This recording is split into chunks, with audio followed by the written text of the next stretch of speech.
We created the World Security Report as a way to help the industry understand itself and what is going on. Before 2023, with the first World Security Report, we had never seen something so comprehensive.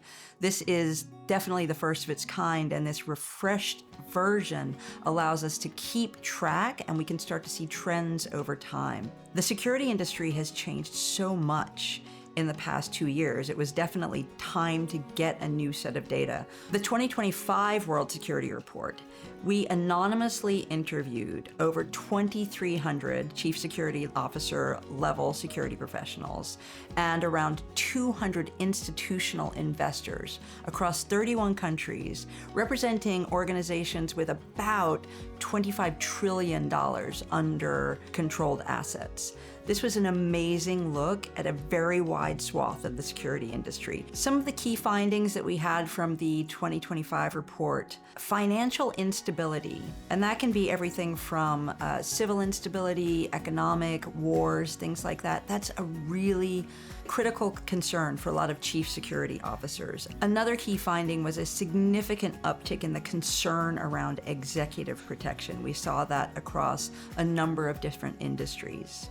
One of the other really interesting key findings was the number of companies that have been exposed to misinformation and disinformation campaigns and how much they're expecting that to grow. One of the things that I found very interesting in the World Security Report was how many people are going to be adopting AI.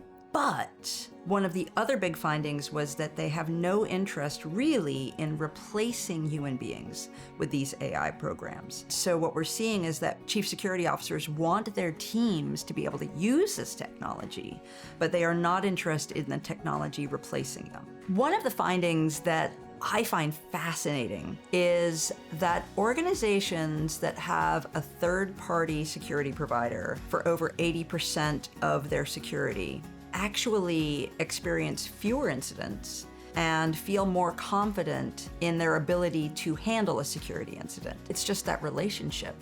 If you don't have to manage multiple contracts, if you don't have to have a lot of different people involved, you simply have an easier time running things and interacting with that organization. And then the report goes in also to how people are planning to institute protections.